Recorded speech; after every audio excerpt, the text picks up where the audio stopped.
Baiklah, Assalamualaikum warahmatullahi wabarakatuh. Perkenalkan nama saya Tessa Fitriani dengan NPMG 1D021026. Di sini saya ingin menyampaikan memaparkan tugas aliran daya distribusi daya listrik yang diberikan kepada eh, dosen pengampu mata kuliah distribusi daya listrik. Sebelumnya, kita harus mengetahui dulu nih, apa itu aliran daya. Seperti yang tertulis pada laporan saya, aliran daya atau load flow adalah studi yang mempelajari aliran daya pada suatu sistem kelistrikan dari suatu titik ke titik lainnya dan tegangan pada bus-bus yang berada pada sistem tersebut. Studi aliran daya merupakan penentu atau perhitungan tegangan, arus, daya aktif, faktor daya, dan daya reaktif yang terdapat pada setiap titik di jaringan sistem tenaga listrik yang baik itu sedang berjalan maupun yang diharapkan akan di masa depan yang akan datang. Jadi aliran daya ini bisa menjadi sebuah perancangan. Aliran daya ini juga adalah studi yang dilaksanakan untuk mendapatkan informasi mengenai aliran daya atau tegangan sistem dalam kondisi operasi lunak. Informasi ini sangat dibutuhkan dan gunanya mengevaluasi unjuk kerja sistem tenaga dan menganalisa kondisi pembangkitan maupun pembebanan. Analisis ini memerlukan pula informasi aliran dalam kondisi normal maupun darurat. Jadi dari aliran daya ini kita bisa mengetahui faktor dayanya, lossesnya, tegangan, arus, daya reaktif, daya aktif, seperti itu. Hal itu berguna untuk melihat kondisi di sistem tenaga. Pada case 1, IEEE 13 not test feeder. Berikut ini adalah case-nya dengan kode program sebagai berikut.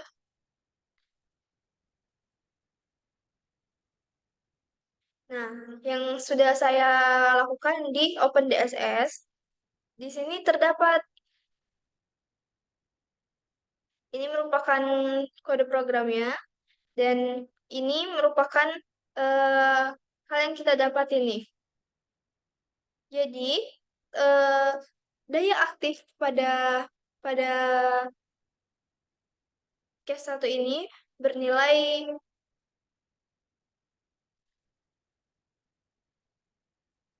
25.369 megawatt, atau bisa kita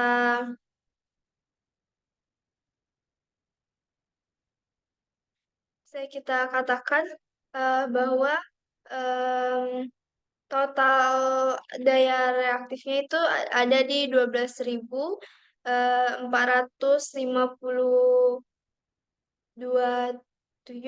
megavar dengan losis itu 12,7%, di mana selain losisnya itu terdapat 299,7 kW dengan losis dari transformator itu 22,5 kilowatt. Jadi total losis yang ada pada case pertama ini itu ada 322,2 kilowatt dengan persentase sirkuit lossesnya itu ada di 12,7%. Nah, berikut ini merupakan diagram arus dan tegangannya.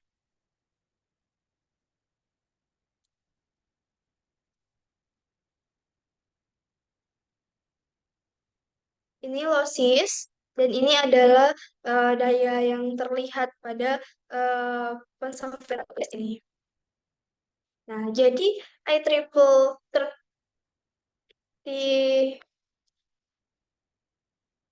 13 node test feeder adalah sistem distribusi yang digunakan untuk menguji dan memvalidasi algoritma dalam pemecahan masalah sistem distribusi tiga fasa yang tidak seimbang.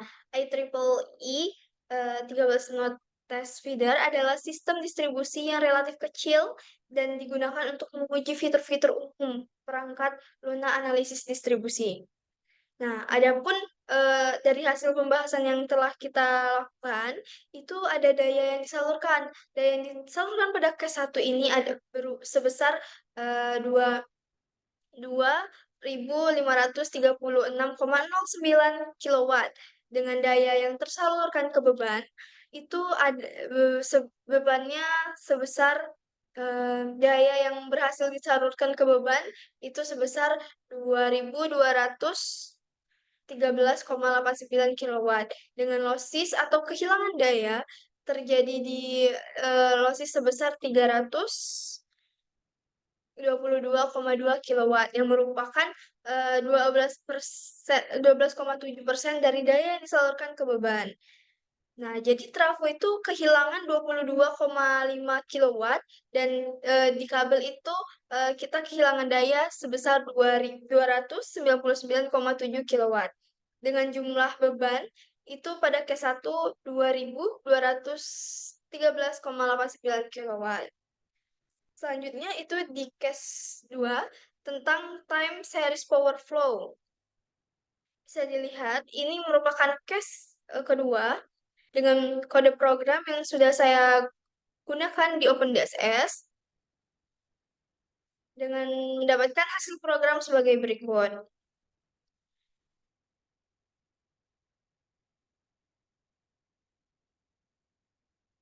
Ini merupakan monitor yang terbaca pada case kedua ini dengan hasil seperti ini.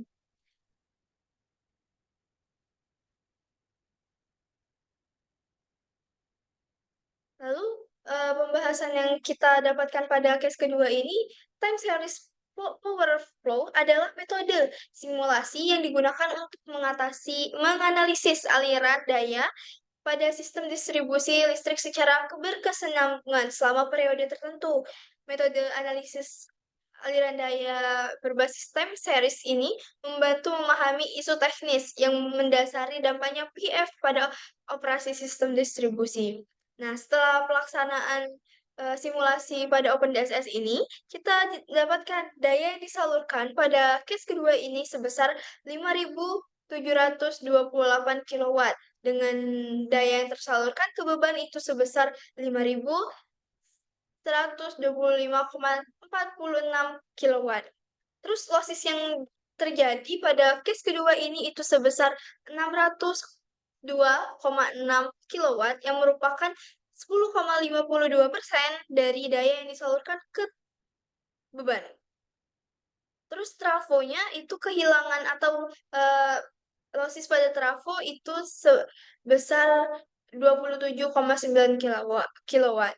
Dengan losis pada kabel itu sebesar 574,7 kilowatt. Jadi jumlah beban yang terdapat pada case 2 ini itu sebesar 912 kilowatt.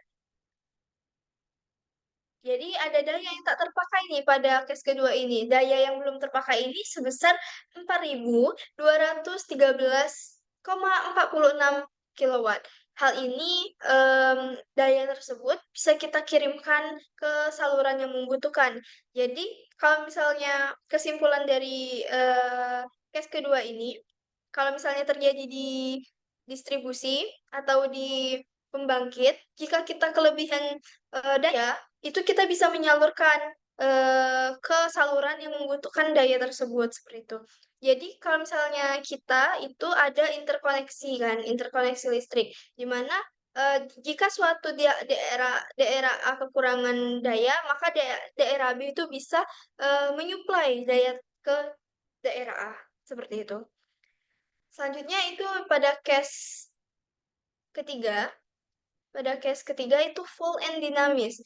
Bisa kita lihat bersama, ini merupakan tampilan case yang akan kita laksanakan pada OpenDSS.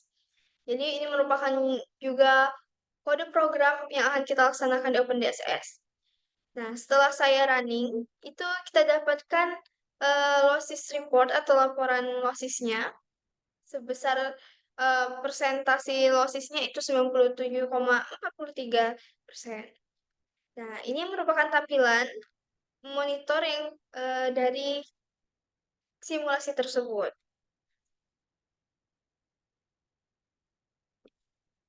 pembahasan yang dapat saya paparkan pada case ketiga ini, fault and dinamis. Atau kegagalan merupakan keadaan di mana sesuatu tidak bekerja seperti yang diharapkan atau diinginkan. Dalam konteks ini, itu seringkali ada kegagalan pada sistem komputer atau perangkat keras. Kegagalan terdapat karena berbagai alasan. Kalau misalnya kegagalan pada sistem kelistrikan, itu seperti ini kayak gitu loh. Terus kegagalannya tuh ternyata enggak seperti yang dirancang sebelumnya seperti itu. Dan untuk dinamik atau dinamis merupakan sesuatu yang merupakan berubah atau bergerak dalam waktu yang atau sesuatu yang menunjukkan aktivitas atau energi. Nah, dalam eh, pemrograman ini, pada pemrograman OpenDXS ini, sering kita gambarkan ke karakteristik dari suatu program atau sistem yang memungkinkan flexi- fleksibilitas atau adaptasi. Jadi dapat kita simpulkan bahwa dinamis ini, program ini dapat menyesuaikan dengan eh, dan mengadaptasi eh, suatu sistem tenaga ke program tersebut. Nah, dapat kita lihat ya dari hasil pemrograman pada OpenDSS ini, kita dapatkan daya yang disalurkan pada case ketiga ini ternyata sebesar 33,1437 kilowatt.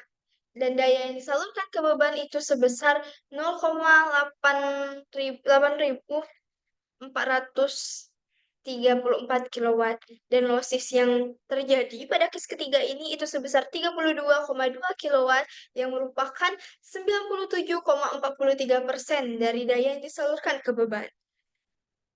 Adapun losis itu terjadi di trafo sebesar pada dua trafo ya, itu sebesar 5 kilowatt, dan pada kabel losis yang terjadi itu sebesar 27,2 kilowatt. Mungkin hal tersebut yang bisa saya sampaikan pada tugas kali ini. Jika ada salah kata saya mohon maaf, dan jika ada kurang saya mohon ampun. Saya masih eh, belajar untuk aliran daya tersebut, dan semoga kedepannya saya bisa lebih baik. Terima kasih. Saya akhiri. Wassalamualaikum warahmatullahi wabarakatuh.